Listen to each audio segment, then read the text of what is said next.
बोलिए विष्णु भगवान लक्ष्मी माता की जय। मैं आप सभी को ये बताना चाहती हूँ कि हमारे 2 चैनल और भी हैं, मधुर भजन और आरती के लिए मन राखियो और डेली जनरल नॉलेज के क्वेश्चंस के लिए लर्निंग बाय डूइंग। इन दोनों के लिंक डिस्क्रिप्शन बॉक्स में दे दिए हैं, एक बार आप जाकर देखिएगा जरूर।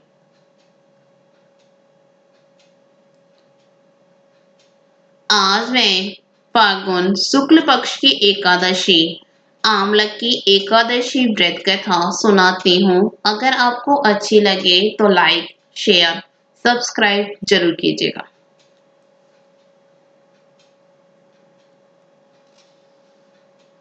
माँ धाता बोले, हे वशिष्ठ जी, यदि आपकी मुझ पर कृपा है तो किसी ऐसे व्रत की कथा कहिए जिससे मेरा कल्याण हो। महर्षि वशिष्ठ बोले, हे राजन, सब व्रतों से उत्तम और अंत में मोक्ष देने वाले आमलक की एकादशी के व्रत का मैं वर्णन करता हूँ। यह एकादशी फाल्गुन मास के शुक्ल पक्ष में होती है। इस व्रत के करने से समस्त पाप नष्ट हो जाते हैं। इस व्रत का फल 1000 गोदान के फल के बराबर होता है। अब मैं आपसे एक पौराणिक कथा कहता हूँ, ध्यान पूर्वक सुनिए। एक विदेश नाम का नगर था जिसमें ब्राह्मण, क्षत्रिय, वैश्य और शूद्र चारों वर्ण आनंद सहित रहते थे। उस नगर में सदैव वेद ध्वनि गूंजा करती थी तथा पापी, दुराचारी तथा नास्तिक उस नगर में कोई नहीं था। उस नगर में चैत्र रथ नाम का चंद्रवंशी राजा राज्य करता था। वह अत्यंत विद्वान तथा धर्मी था। उस नगर में कोई भी व्यक्ति दरिद्र व कंजूस नहीं था। सभी नगरवासी विष्णु भक्त थे और एकादशी का व्रत किया करते थे। एक समय फाल्गुन मास के शुक्ल पक्ष की आमलक की एकादशी आई। उस दिन राजा, प्रजा तथा बाल वृद्ध सब ने हर्षपूर्वक व्रत किया।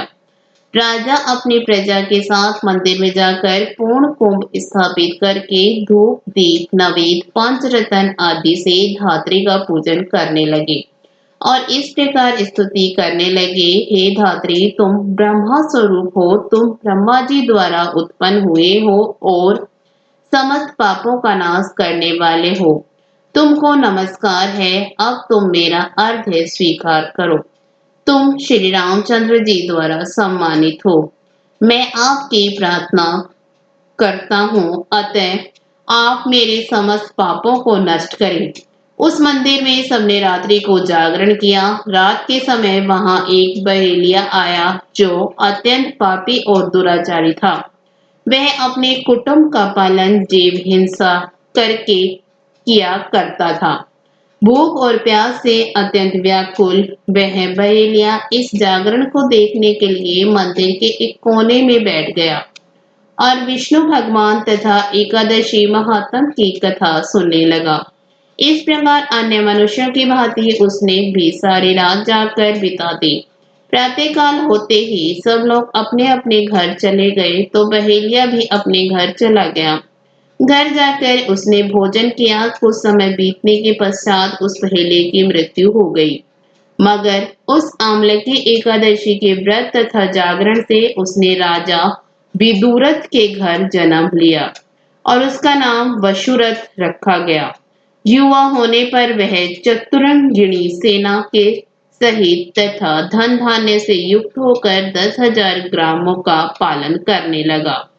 वह तेज में सूर्य के समान, कांति में चंद्रमा के समान, वीरता में भगवान विष्णु के समान और क्षमा में पृथ्वी के समान था। वह अत्यंत धार्मिक, सत्यवादी, कर्मवीर एवं विष्णु का भक्त था। वह प्रजा का समान भाव से पालन करता था। दान देना उसका नित्य का कर्तव्य था। एक दिन राजा शिकार खेलने के लिए गया। देव योग से वह मार्ग भूल गया और दिशा का ज्ञान न रखने के कारण उसी वन में एक वृक्ष के नीचे सो रहा। थोड़ी देर बाद पहाड़ी मलिच्छ वहां पर आ गए और राजा को अकेला देखकर मारो मारो शब्द कहते हुए राजा की ओर दौड़े।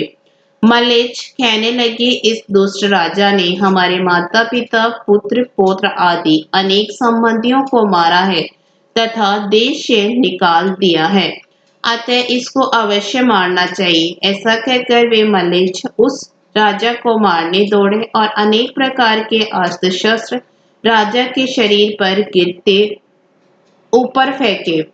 वे सब अस्त्र शस्त्र राजा के शरीर पर गिरते ही नष्ट हो जाते और उनका वार पुष्प के समान प्रतीत होता। अब उन मल्लेच्छों के अस्त्र शस्त्र उल्टा उन्हीं पर प्रहार करने लगे, जिससे वे मूर्छित होकर गिरने लगे। उसी समय राजा के शरीर से एक दिव्य स्त्री उत्पन्न हुई। वह स्त्री अत्यंत सुंदर होते हुए भी उसकी भ्रुकुटी टेढ़ी थी।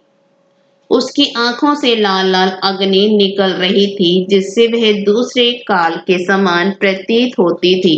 वह स्त्री मलेच्छों को मारने दौड़ी और थोड़ी ही देर में उसने सब मलेच्छों को काल के गाल में पहुंचा दिया। जब राजा सोकर उठा तो उसने मलेच्छों को मरा हुआ देखकर कहा, इन शत्रुओं को कैसे मारा है? वह वन में कौन हितैषी रहता है? ऐसा विचार कर ही रहा था कि आकाशवाणी हुई, हे राजा, इस संसार में विष्णु भगवान के अतिरिक्त कौन तेरी सहायता कर सकता है? इस आकाशवाणी को सुनकर राजा अपने राज्य में आ गया और सुखपूर्वक राज्य करने लगा। महर्षि वशिष्ठ बोले, हे राजन, यह आमलकी एकादशी के व्रत का प्रभाव था। जो मनुष्य इस आमलकी एकादशी का व्रत करते हैं वे प्रत्येक कार्य में सफल होते हैं और अंत में विष्णु लोक को जाते हैं। इसके साथ ही आमलकी एकादशी व्रत कथा समाप्त हुई।